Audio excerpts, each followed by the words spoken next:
Guys, ഇന്ന് രാവിലെ നമുക്കുണ്ടായ ഒരു അനുഭവത്തെക്കുറിച്ചാണ് പറയാൻ വരുന്നത്. ഓക്കെ, സംഭവം എന്ന് പറഞ്ഞു കഴിഞ്ഞാൽ വേറെ ഒന്നുമല്ല. നമുക്ക് സൈറ്റിലോട്ട് വരാനായിട്ട് നമ്മൾ ഏകദേശം ഒരു കിലോമീറ്ററോളം കറങ്ങി നടന്ന് വരണം. അപ്പോൾ നമ്മൾ ഷോർട്ട് കട്ട് വഴിയാണ് ഒരാഴ്ചയായിട്ട് വന്നുകൊണ്ടിരുന്നത്. അപ്പോൾ ഞങ്ങൾ ഒരു വയലിൻ്റെ അതുവഴിയാണ് നടന്ന് കയറി വന്നുകൊണ്ടിരുന്നത്. അപ്പോഴത്തേക്ക് ആ വയലിൻ്റെ ഉടമ ഇന്ന് ഞങ്ങളെ കണ്ടിട്ട് പറഞ്ഞു, ഇനി അതുവഴി നടന്നു വരരുതേ, നിങ്ങൾ നടന്നു വരുന്നത് കണ്ടു കഴിഞ്ഞാൽ എല്ലാവരും അതുവഴി നടന്നു വരും, അതുകൊണ്ട് അതുവഴി നടന്നു വരല്ലേ, അത് പ്രശ്നമാകുമെന്ന് പറഞ്ഞു. ഒരു കാര്യം കൂടി പറഞ്ഞുതരാം, ഈ ഭൂമി ആർക്കുള്ളയും സ്വന്തമല്ല. ഒന്ന് അതുവഴി നടന്നെന്ന് പറഞ്ഞു കഴിഞ്ഞാലോ അല്ലെങ്കിൽ അവിടെ അതുവഴി ഒന്ന് പോയെന്ന് പറഞ്ഞു കഴിഞ്ഞാലോ ആർക്കും യാതൊരു പ്രശ്നം ഉണ്ടാകുന്നതല്ല. ഈ നടന്നു വരുമ്പോഴത്തേക്ക് ചെരുപ്പിൻ്റെ അടിയിൽ കുറച്ച് മണ്ണ് പറ്റും, അതവിടെ തൂത്തിട്ട് ആ മണ്ണ് അവിടെ തന്നെ കിടക്കണം, അല്ലാതെ നമുക്ക് ആരെയും ഒന്നും വേണ്ട.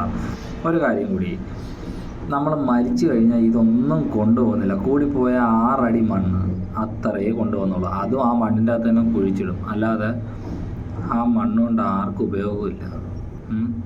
ആരെങ്കിലും ഇത്തിരി നടന്നെന്ന് പറഞ്ഞു കഴിഞ്ഞാലോ അതുവഴി ഒന്ന് പോയെന്ന് പറഞ്ഞു കഴിഞ്ഞാലോ അവിടെ ആർക്കും ഒന്നും നഷ്ടപ്പെടുന്നുമില്ല, ആർക്കും ഒന്നും പോകുന്നുമില്ല. നമ്മൾ അല്ലല്ലോ നമ്മൾ അതുവഴി നടന്നു വിട്ട് നമ്മൾ അവിടെ നിന്ന് എന്തെങ്കിലും കൊണ്ടുപോകാൻ. നമ്മൾ രാവിലെ പണിക്ക് വരാൻ വേണ്ടി ഒന്ന് ഷോർട്ട് കട്ട് വഴി കയറി വന്നു. അതുകൊണ്ട്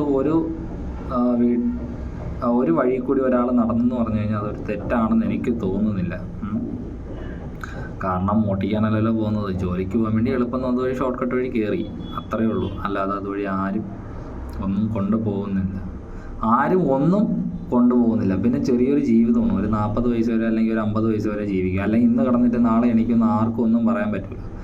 അതുകൊണ്ട് മനുഷ്യനെ ആയാലും മൃഗത്തിനെ ആയാലും അങ്ങോട്ടും ഇങ്ങോട്ടും ദ്രോഹിക്കാതെ ജീവിക്കാൻ നോക്കുക, അത്രയേ ഉള്ളൂ. ഇതാണ് സ്വർഗം. ഇവിടെ മര്യാദയ്ക്ക് ജീവിച്ചതിന് ശേഷം മതി, മരിച്ചതിന് ശേഷം സ്വർഗത്തിൽ പോയി അടിച്ചുപൊളിച്ച് ജീവിക്കുന്നു, മനസ്സിലായോ? അതുകൊണ്ട് ആർക്കും ഒരു ദ്രോഹം ഉണ്ടാക്കാതെ ജീവിക്കാൻ നോക്കുക, അത്രയേ ഉള്ളൂ.